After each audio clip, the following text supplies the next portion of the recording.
UP के आजमगढ़ से एक शख्स का पाकिस्तान से कनेक्शन सामने आया है। मोहम्मद शेख इस शख्स का नाम है और बताया जा रहा है कि इसका आईएसआई कनेक्शन था और भारत में बैठकर ये कैसे खुफिया साजिशों को रचने में मदद उनकी कर रहा था और पाकिस्तानी गैंगस्टर शहजाद भट्टी से जुड़ा हुआ था। ये खबर देखिए।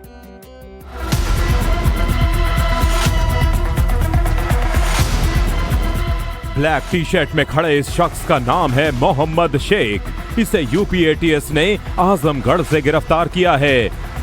ये कोई मामूली आरोपी नहीं बल्कि ये देश विरोधी गतिविधियों में शामिल है। मोहम्मद शेख के पास से 9 mm पिस्टल, 4 जिंदा कारतूस और 1 मोबाइल फोन बरामद हुआ है। इस पर बेहद ही गंभीर आरोप हैं। दावा किया जा रहा है कि मोहम्मद शेख के तार पाकिस्तानी गैंगस्टर शहजाद भट्टी और पाकिस्तान की खुफिया एजेंसी आईएसआई से जुड़े हुए हैं। ये सोशल मीडिया और व्हाट्सएप के जरिए पाकिस्तानी गैंगस्टर शहजाद भट्टी और उसके नेटवर्क से जुड़ा हुआ था। एटीएस का दावा है कि आरोपी पाकिस्तान और दुबई से संचालित हैंडलरों के संपर्क में था। शुरुआती जांच में सामने आया है कि मोहम्मद शेख को पैसों का लालच और धार्मिक भावनाओं के आधार पर प्रभावित किया गया था। इसके अलावा ये अन्य लोगों को भी शहजाद भट्टी के कथित टेरर गैंग से जोड़ने की कोशिश कर रहा था। शेख की सोशल मीडिया के जरिए युवाओं को स्लीपर सेल बनाने की कोशिश थी। सिर्फ इतना ही नहीं, मोहम्मद शेख पर राजनीतिक लोगों की हत्या की साजिश का भी आरोप है। जारी प्रेस नोट में लिखा गया है कि मोहम्मद शेख को ट्रायल के तौर पर एक अन्य राज्य की राजनीतिक पार्टी की महिला नेता को धमकाने और बाद में उसकी हत्या के लिए तैयार किया जा रहा था। एटीएस के मुताबिक इस साजिश को अंजाम देने के लिए मोहम्मद शेख ने खुद ही पिस्टल और कारतूस की व्यवस्था भी कर ली थी।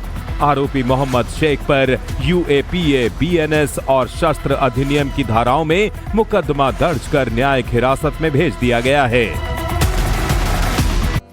यूपी के आजमगढ़ से एक शख्स का पाकिस्तान से कनेक्शन सामने आया है। मोहम्मद शेख इस शख्स का नाम है और बताया जा रहा है कि इसका आईएसआई कनेक्शन था और भारत में बैठकर ये कैसे खुफिया साजिशों को रचने में मदद उनकी कर रहा था और पाकिस्तानी गैंगस्टर शहजाद भट्टी से जुड़ा हुआ था। ये खबर देखिए।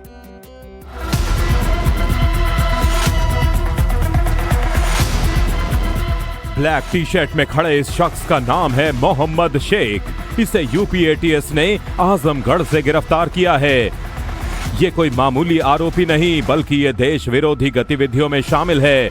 मोहम्मद शेख के पास से 9 mm पिस्टल, 4 जिंदा कारतूस और 1 मोबाइल फोन बरामद हुआ है। इस पर बेहद ही गंभीर आरोप हैं।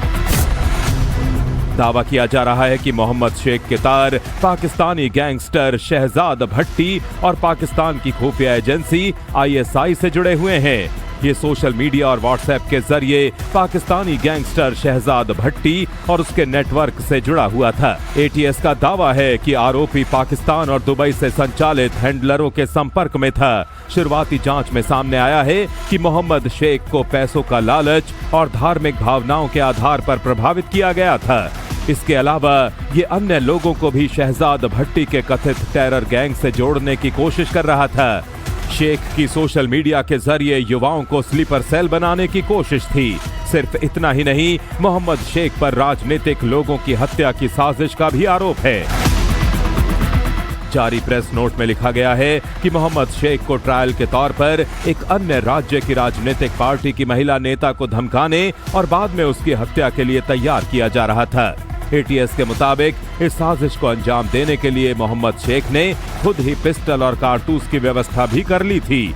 आरोपी मोहम्मद शेख पर यूएपीए, बीएनएस और शस्त्र अधिनियम की धाराओं में मुकदमा दर्ज कर न्यायिक हिरासत में भेज दिया गया है।